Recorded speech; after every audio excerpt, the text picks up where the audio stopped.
Alhamdulillahirabbil alamin. Jurusan Assalamualaikum warahmatullahi wabarakatuh. Alhamdulillahirabbil alamin wassalatu wassalamu ala asyrofil mursalin rabbil alamin sayyidina wa nabiyina Muhammadin sallallahu alaihi wa ala alihi wasallam. Terima kasih kepada Allah. Puja dan puji syukur kita kepada Allah. Salawat dan salam kita kepada Nabi Muhammad sallallahu alaihi wasallam. Karena pujian hanya milik Allah, hanya milik Allah. Sebab itu alhamdulillahirabbil alamin. Segala pujian-pujian yang ada itu semuanya hanya boleh kepada Allah. Karena Imam Ghazali menyampaikan racun yang paling mematikan adalah pujian bagi manusia kalau dipuji itu racun yang paling mematikan apa? Akal pikirannya untuk menjadi dia agar dia lebih baik. Kan sudah hebat, sudah keren, sudah kaya, sudah ganteng. Akhirnya dia kemakan pujian, akhirnya dia mati dalam kesombongan. Sebab itu pujian hanya boleh kepada Allah. Karena yang wajib dipuja dan dipuji hanya Allah. Tuhan kita cuma satu, Allah Subhanahu wa ta'ala. Lam yalid wa lam yulad, tidak beranak dan tidak beranak, karena dia bukan manusia, dia Tuhan, beda. Laisa kamitslihi syai'un wala syibhalah. Jadi Allah itu, Tuhan itu tidak seperti makhluk ciptaannya. Sebab itu tidak usah takut miskin, tidak usah takut tidak dapat pangkat dan derajat, ya. Karena yang punya pangkat derajat Allah, yang maha kaya Allah. Jadi tenang-tenang aja. Yang penting kitanya beribadah kepada Allah. Jangan lupa besok hari Rabu apa namanya? Rabu Wakasan. Berarti akhir bulan Safar. Jangan lupa seperti biasa ya. Tulis salam, tulis ayat assalam. Salamun ala qaulami rabbil alamin. Supaya diberikan keselamatan. Jangan lupa sholat sunnah, ya. Sholat sunnah hajat karena Allah, sholat sunnah taubati karena Allah, supaya diampuni dosa-dosa kita, ya. Terus makasih banyak teman-teman yang ada di TikTok, yang ada di YouTube, yang bela-belain Habib. Terima kasih, karena banyak haters yang munafik, banyak orang-orang kafir, yang musuh-musuh, yang benci-benci sama Habib. Awalnya benci sama Habib, lama-lama benci Islam. Itu alasan aja mereka benci sama Habib, karena buat membenci Islam. Karena kalau makan bubur, makan apa yang panas, pasti dari ujung dulu, dari samping-samping dulu, dari yang kecil-kecil dulu. Sudah yang kecil-kecil baru yang besar dihajar. Itulah orang-orang kafir dan munafik. Oh, Habib ini nggak seperti Nabi. Ya emang Nabi nggak ada yang seperti makhluk ciptaan yang lain. Karena Nabi adalah spesial. Intinya benci Habib buat mereka menghancurkan Islam. Makanya ada kiai, ada ulama, atau ada orang nggak suka sama Habib, itu adalah orang-orang kafir.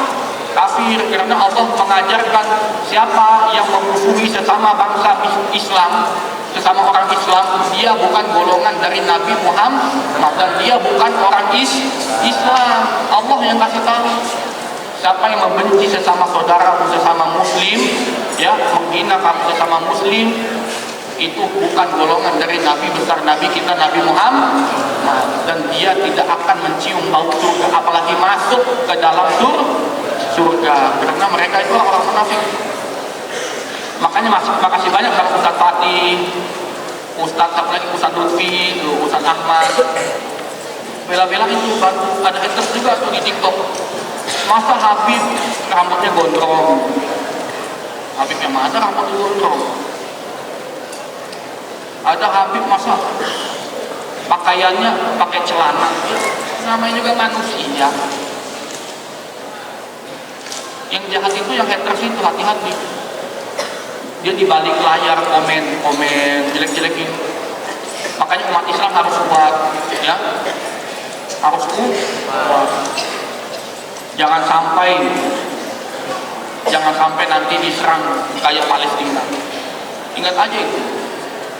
Jangan sampai nanti Indonesia dibikin kayak Palestina sama orang-orang kafir. Lihat bagaimana kejamnya orang kafir itu. Lihat aja ke Palestina jadi apa tuh. Mau Indonesia kayak begitu? Jangan sampai. Itulah kerjaan orang-orang kafir, mau menghancurkan negara-negara yang hebat, negara-negara yang baik. Karena kerjaan orang kafir itu merusak. Makanya tempatnya orang kafir adalah di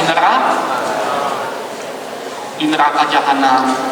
Makanya kalau kita lihat ada kiai, ada ulama, ada habaib, ada ustadz dijelek-jelekin, kita wajib bela. Karena yang kita bela adalah agama Islamnya. Makanya teman-teman yang bela-bela di TikTok, makasih banyak. Ada nanti muncul, masa Habib ngomongnya begini, ngomong di mana? Namanya punya mulut orang. Masa Habib jalannya begini, ya namanya manusia punya kaki dua. Jadi ada aja alasannya orang-orang munafik, orang-orang kafir itu. Orang-orang kafir komen-komennya, intinya habis dia orang benci ke Habib, nanti benci ke agama Islam. Intinya buat benci ke agama Islam. Namanya kadang ada yang nama-nama Islam juga, Salim namanya Salim, pasti cek Cina orangnya. Komennya sadis-sadis lagi. Wah bajingan, wah kurang ajar gitu.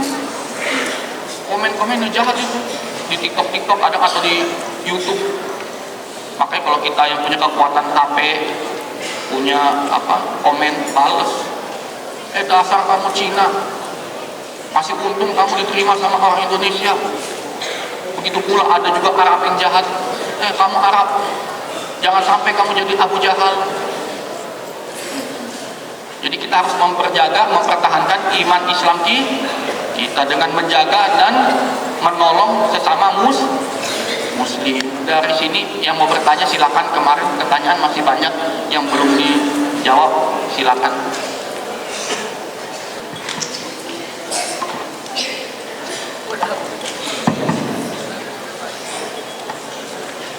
Assalamualaikum Habib, izin bertanya,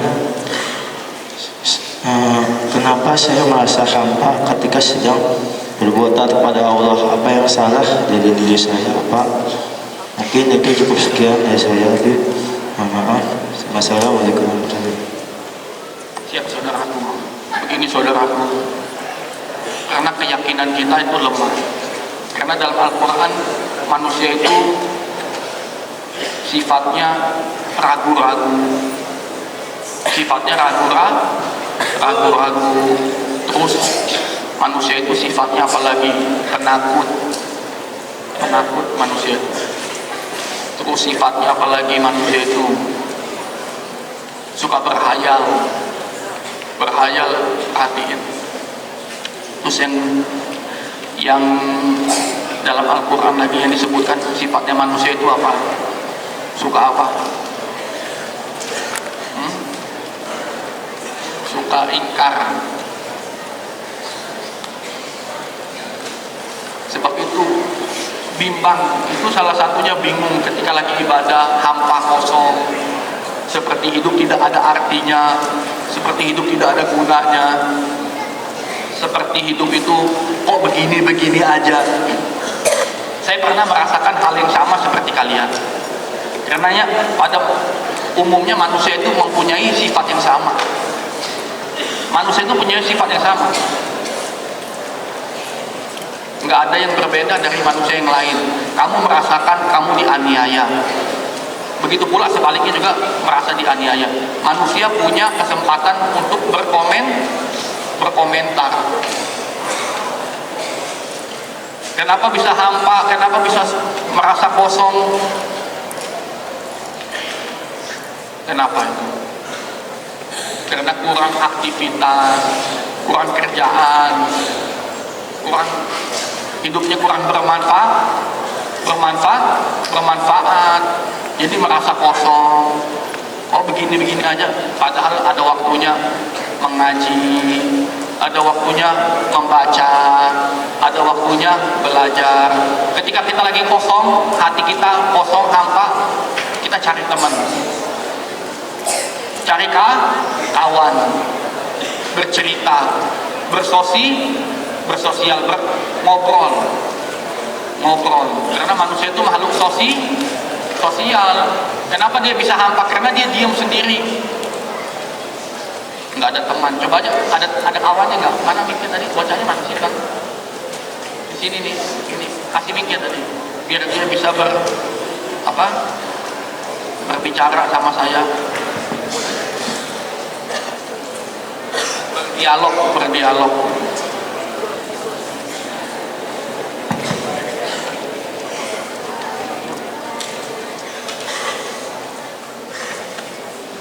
Ya berdiri nggak apa-apa. Ada temannya? Hah? Ada. Berapa biji? Kalau laki-laki biji itu? Nggak tahu. Nggak ada, berarti nggak tahu temannya. Ada, cuman ya Nongol kalau lagi bagi-bagi lauk. Kalau lagi dapat paketannya. Ya, temennya ada. ada. Mana? Cuman nggak ada. Ya teman dekat sih nggak ada sih, ada cuman nggak terlalu dekat. Makanya itu hampa kan, jadi merasa hampa karena kita kurang kawan, kurang temennya datang pas lagi bagi-bagi makanan. Makanya kita harus sabar ya. Kita lihat kawan, kita lihat teman itu saling belajar membaca, saling belajar menghafal. Kalau ada kawan itu kan gampang. Gimana saya bacanya? Coba yang salah di mana? Di mana bacanya? Kalau ada kawan. Jadi bisa kawan yang saling membantu. Memang sih kalau kita ini dengar baik-baik kan, banyak manusia itu berpikir kawan itu, teman itu cuma butuh ada maunya aja kalau ketemunya. Banyak yang berpikiran begitu kan, dia manfaatin gue aja tuh. Giliran gue nggak ada lauk, nggak ada makanan, nggak ada duit, ditinggalin gue kayak ditinggalinnya kecoa gitu kan.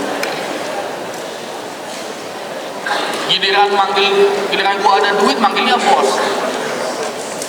Giliran nggak ada duit, setan aja kagak mau deket.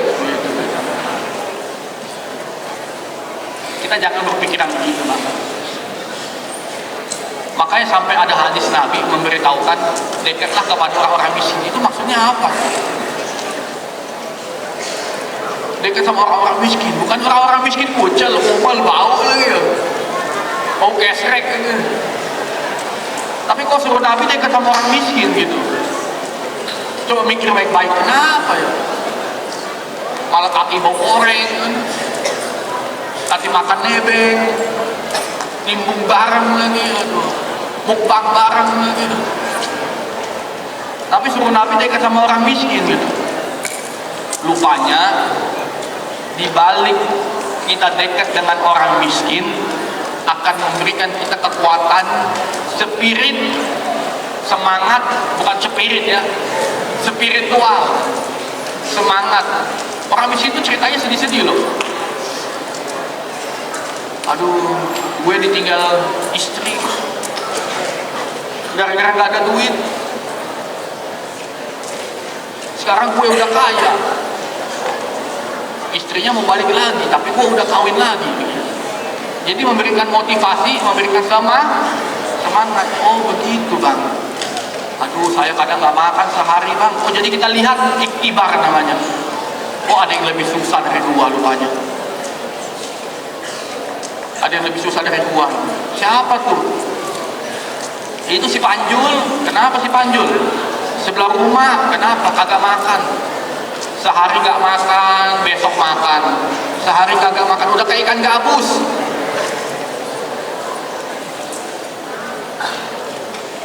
Emak bapaknya gak peduli. Ibaratkan kayak kutu busuk, kayak jelangkung. datang nggak diantar, pulang nggak diantar, nggak dijemput, dibiarkan begitu. Jadi kita semangat, alhamdulillah saya masih ada yang sayang, emak bapak gua masih sayang, ada Habibnya masih sayang nih sama gua nih, masih peduli sama gua nih, ada ustadz-ustadz yang masih sayang sama gua. Yang terutama ada Tuhan Allah, karena Allah kasih saya kaki, tangan, badan yang bagus, wajah yang rupawan, badannya atletis padahal bucin. Jadi itu ya bang ya, biar gak kosong, banyak teman ya, ngobrol. Kenapa suruh Nabi dekat sama orang miskin? Rupanya supaya kita merasa kita itu lebih, itu ada yang lebih rendah dari kita, ada kita masih lebih bagus lah gitu. Jadi memberikan semangat, kekuatan lah gitu, supaya kita gak sedih-sedih amat gitu loh, gak sedih-sedih amat gitu. Ya gitulah. Soalnya jangan lihat-lihat artis-artis tuh, jangan lihat, dikasih tahu ya, artis-artis, wih hari ini si artis ini mobilnya, waduh ceweknya baru lagi nih, waduh rumahnya gedongan nih. Jangan,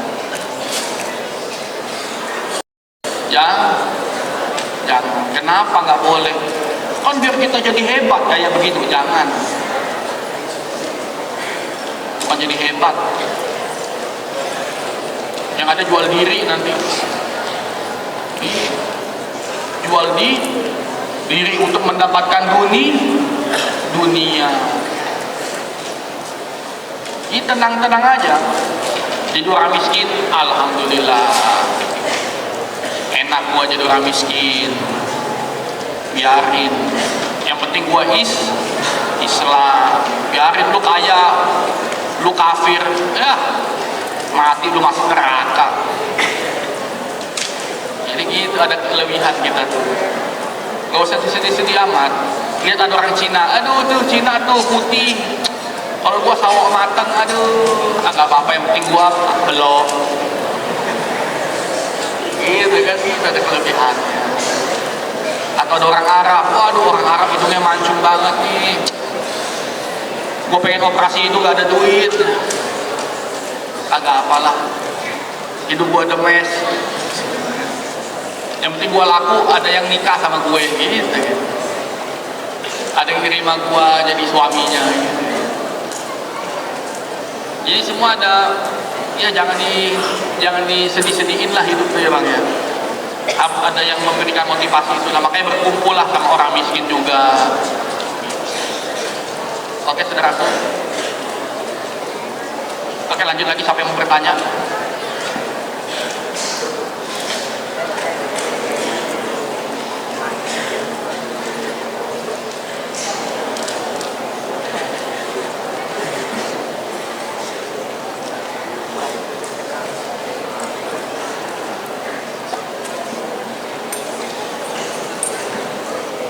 Izin bertanya, Bib. Bib izin bertanya, apakah boleh seorang anak perempuan? Maaf ya, ini lagi balas-balasin hater segala. Biasa banyak itu, banyak cacing cermi. Apakah boleh seorang anak perempuan itu ikut waktu ikut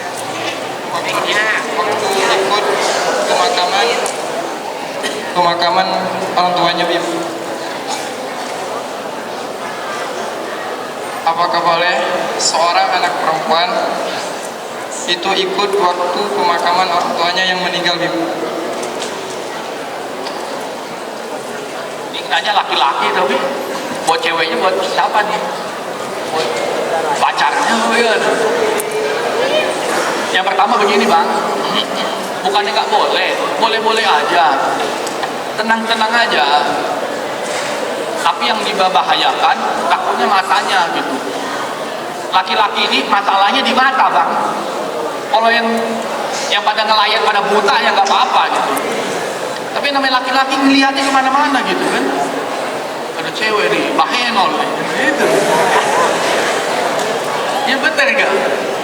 Laki-laki itu masalahnya di mata, bos. Kalau cewek itu masalahnya di bibir.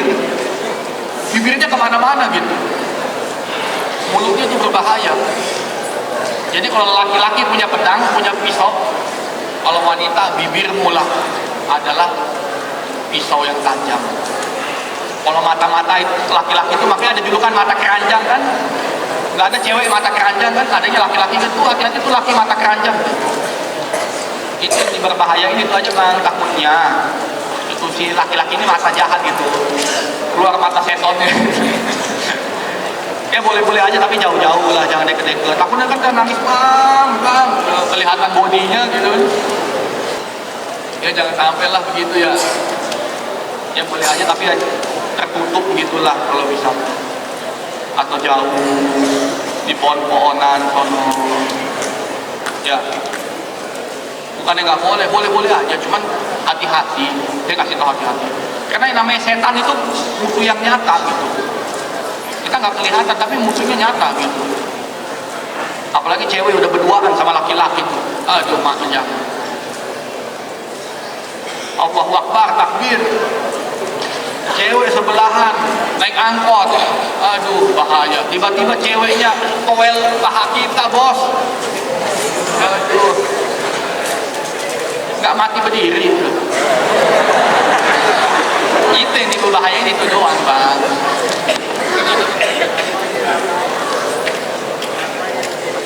Itu aja bang, yang diperbahayain itu aja, takutnya ada gelombang magnetik gitu. Gelombang magnetik berbahaya gitu. Karena makanya dalam Islam tuh kenapa sih cowok sama cewek nggak boleh bersentuhan bang? Kenapa? Karena ada memunculkan nafsu. Itu nafsu itu setan itu. Percaya nggak? Makanya banyak nenek-nenek diperkosa di India ya, di India ini cerita. Ya pakaiannya begitu nenek-nenek, udah nenek-nenek ya. Pakaiannya tau lah pakaian India begitu kan, pusat apa bodongnya kelihatan ya bodongnya. Udah nenek-nenek bodongnya peor turun, bodongnya masih diperkosa. Bisa, tuh nenek-nenek hamil, siapa yang tanggung jawab tuh?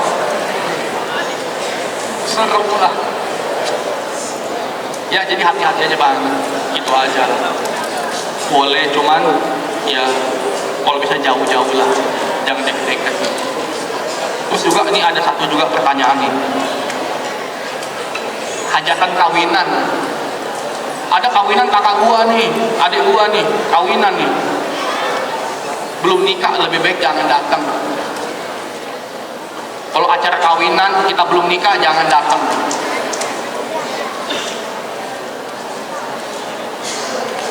Bahaya, takutnya pacaran.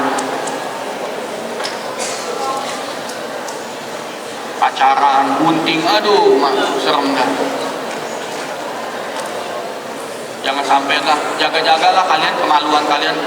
Karena bangsawan itu, kemuliaan laki-laki itu ada di kemaluannya. Makanya kalau kamu walaupun hebat, kamu kaya, presiden, tukang main perempuan, aduh udahlah. Itu nggak ada lebih hebat gembel yang bisa menjaga kemaluannya. Jadi itu ya bang, jadi hati-hati. Kalau bisa kalau belum menikah, acara nikahan jangan datang. Kalau acara meninggal boleh, tapi harus jauh-jauh posisinya. Oke saudaraku.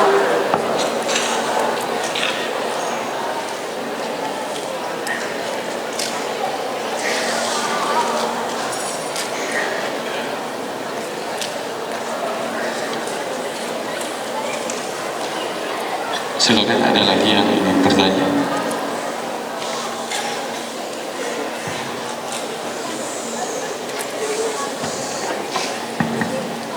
Assalamualaikum Bu, izin bertanya, apa hukumnya bermain musik atau mendengarkan musik di dalam Islam? Terima kasih. Wassalamualaikum warahmatullahi wabarakatuh. Ini yang paling banyak dipermasalahkan sama ulama, para kiai, para ustadz ya. Yang pertama, kalau kita mau memberikan fatwa, kita harus sekolah.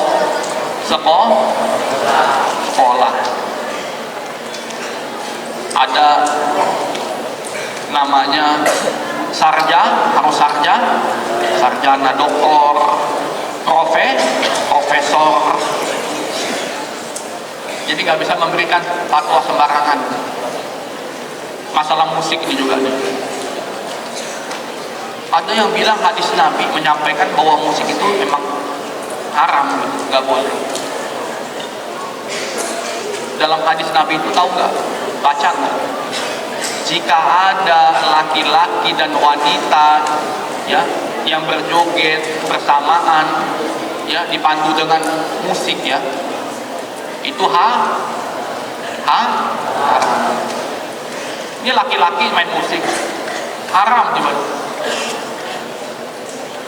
Itu tidak bisa dibilang haram. Yang haram itu ketika ada ceweknya kayak dangdut, nah itu haram, itu jelas-jelas tuh. Apalagi saweran, kakek sawerin cewek 5.000 jauhkan bala. Itu yang nggak boleh seperti itu. Ada cewek dan cowok bermesraan di dalam bermusik, lagi band, ada acara kumpulan musisi se-Indonesia, kumpul tuh laki cewek ya, si cewek di depan, si cowok di belakang, ini kuspol lah. Itu makanya diharamkan sama agama yang begitu. Bukan orang lagi main gitar atau main drum sendirian, haram.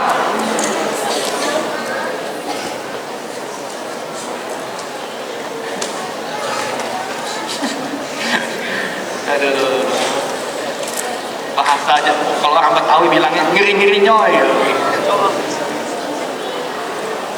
Gitu bang, bukannya Habib ini sok tahu, bukan. Wallahu a'lam bishawab, karena semua itu hanya kepada Allah. Boleh-boleh aja musik. Yang dimaksudkan bermaksiat, ya bermaksiat bersama musiknya itu mabok-mabokan sambil ngeband, ujung-ujungnya bencong yang datang. Kayak gitulah, bahaya lah. Kalau main yang nggak ada lawan jenisnya, boleh-boleh aja. Karena gitar itu bikinan orang Islam, orang Arab yang bikin gitar. Drum cuma dimodifikasi sama orang-orang Barat yang tadinya modelnya gitar itu gelendung gitu, kayak orang amil gitu, dibikin agak tipis. Itu aja. Orang-orang Barat tuh, orang-orang kafir itu bukan penemu, cuman mereka itu memodifikasi.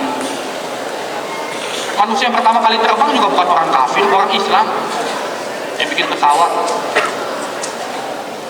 Cuman mereka bikin pesawat ini mesti pakai besi, dibagusin aja. Awal mulanya ilmu itu dari orang Islam. Jadi gitu ya bang, jangan deket-deketan ya.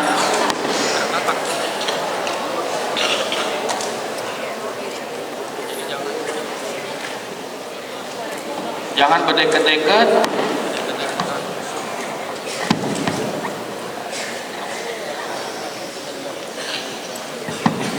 Satu lagi.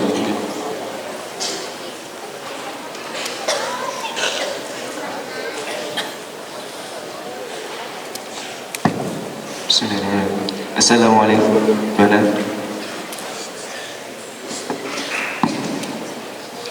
Izin bertanya, Bib. Jika ada orang yang mati di jalannya Allah, dia termasuk orang yang syahid.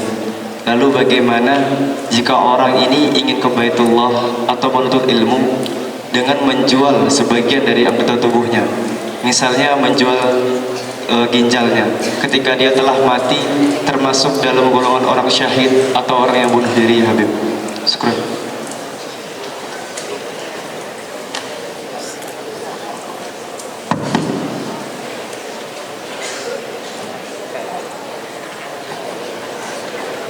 Jadi pertanyaannya, apakah orang yang menjual sebagian daripada fisiknya untuk haji, apakah termasuk sahih?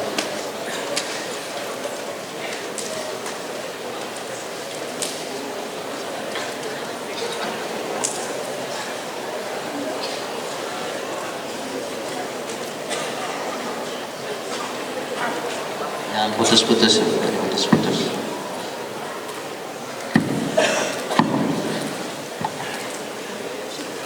Menuntut ilmu, untuk menuntut ilmu dan untuk haji dan ketika dia setelah menjual ginjalnya lalu mati, dia termasuk orang yang syahid atau orang yang bunuh diri gitu.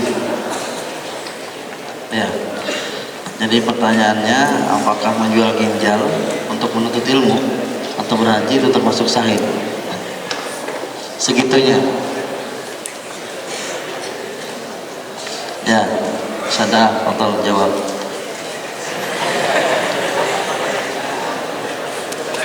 Sada dulu, Sada.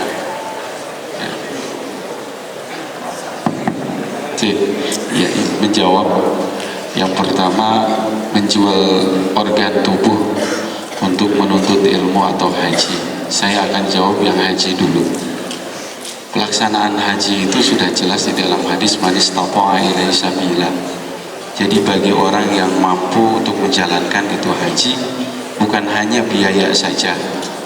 Ya, dia siap badan, siap uang, siap perjalanan, ya. Itu mesti betul-betul siap. Jadi kalau kita badannya sehat, uangnya ada, tapi di perjalanan ada kekhawatiran begal atau banyak kasus pesawat jatuh, itu nggak wajib tuh berangkat itu. Itu yang pertama. Apalagi kalau badannya nggak sehat, itu tidak jatuh wajib hukumnya untuk melaksanakan haji, walaupun dia punya uang. Karena kondisi tidak sehat itu sehingga kita memaksakan ibadah haji itu larangan jelas. Bisa haji itu dibadalkan oleh orang. Jangankan yang hidup, yang meninggal saja bisa dibadalkan hajinya oleh orang. Jadi seperti itu. Jadi man istata'a ilaihi sabila itu orang yang mampu menjalankan haji dohiron wa batinan. Kalau dohirnya nggak kuat, nggak berangkat, nggak usah, nggak wajib, gitu ya. Itu yang pertama. Kemudian mencari ilmu karena apa ya? Karena kan di dalam mencari ilmu itu ada bulgo. Ya, ala la tanalul ilma illa bisittatin lukain wa hirsin wastibarin wa bulgotin wa irsyadi ustadin wa tuli jamanin.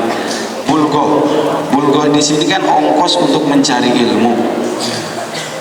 Kalau ongkos mencari ilmu sampai harus menjual ginjal, itu berarti terlalu memaksakan diri begitu.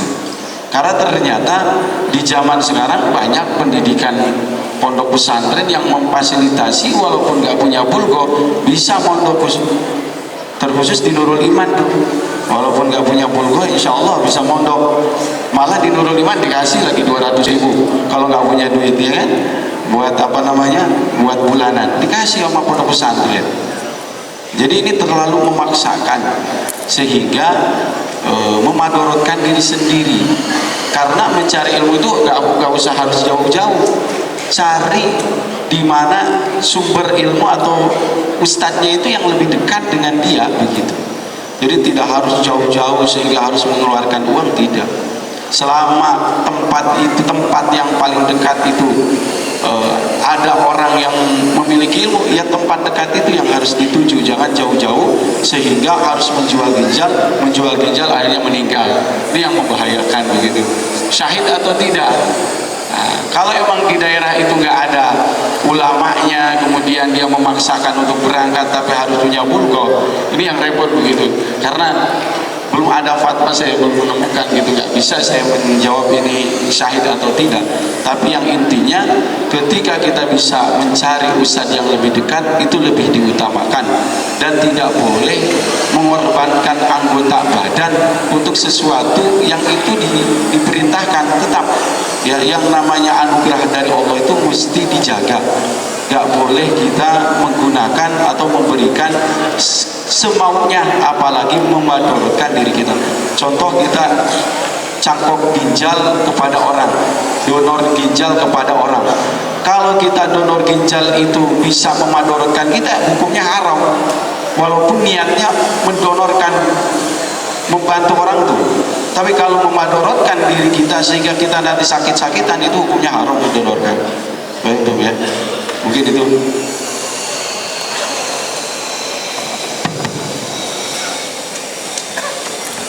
Bismillah, bismillah. Siap Ustaz AA. Jadi lanjut besok untuk tadi apa yang belum dijawab. Satu lagi tadi ya, fatwa. Ya, fatwa tersama. Oke, fatwa tentang mengorbankan besok kita lanjutin lagi, soalnya saya nggak enak perut nih, pengen buang air kecil dulu. Oke, kita lanjutkan besok, berdiskusi, apalagi namanya itu, berdiskusi, bercerita, menanyakan, dan mencari solusi. Ya, mudah-mudahan bermanfaat dari kita semuanya, dari para teman-teman, santri-santri, wabil khusus Umi Wahidah binti Haji Abdul Rahman, guru kita, Habib Segaf. Mudah-mudahan kita semua dalam keridhaan Allah Subhanahu wa taala. Amin amin ya rabbal alamin. Insyaallah besok tulis-tulis itu ya. Ada kerjaan besok kita. Doa dan sholat dan tulis-tulis salamun qaula min rabbir rahim. Karena besok bulan Safar ya, akhir bulan apa? Akhir bulan Safar namanya. Jadi ada sedikit berdoa supaya dijauhkan bala dan musibah, jauhkan bala dan musibah ya Allah, amin amin ya Allah. Sekian dari saya, wabillahi taufiq wal hidayah, wassalamualaikum warahmatullahi wabarakatuh.